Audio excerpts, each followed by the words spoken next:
After effect കണ്ടില്ലേ? ഈ ഒരു ചപ്പാത്ത് തന്നെ പോയി കിടന്നിട്ട് എനിക്ക് തോന്നുന്നു ഇത് ചപ്പാത്തല്ല, എന്നെന്തോ ചെക്കിടാമോ അങ്ങനെ ഏതാണ്ടാ പറയുന്നത്. കാരണം ഇതിൻ്റെ അടിയിൽ പില്ലറിൻ്റെ എണ്ണം കൂടുതലാണ്, അതിൽ പില്ലറിനുള്ള വീതിയും കുറവ്, അത് വെള്ളം പോകാനുള്ള വീതി വളരെ കുറവാണ്.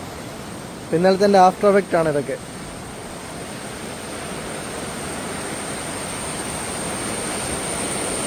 ഇന്നലൊരു കമൻറ്റോളി ഒന്ന് കമൻറ്റ് ഇട്ടൊക്കെ ഉണ്ടായിരുന്നു, തോട് കൈയേറിയിട്ടാണ്.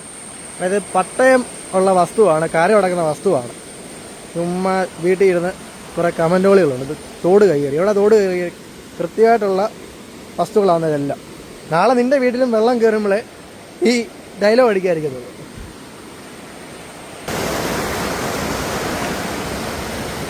ഈ പറയുന്ന റാന്നിക്കാരും അല്ലെങ്കിൽ കോഴഞ്ചേരിക്കാരും അല്ലെങ്കിൽ കുട്ടനാടുകാരൊന്നും തോടും ആറും കൈയേറിയിട്ടൊന്നല്ല അവിടെ തന്നെ വെള്ളപ്പൊക്കം ഉണ്ടായി. അതൊക്കെ മനസ്സിലാക്കാനുള്ള കോമൺ സെൻസാണ്. ഈ അരിയാഹാരമല്ലേ കഴിക്കുന്നത്. എത്ര വാഴയാണ് പോയിരിക്കുന്നത്.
അപ്പോൾ അടുത്തൊരു വീഡിയോയുമായി വീണ്ടും നേതാക്കൾ സന്ദർശിക്കുന്ന കൂടെ തന്നെ ഞാനും വന്ന് വീഡിയോ ഇടുന്നതായിരിക്കും.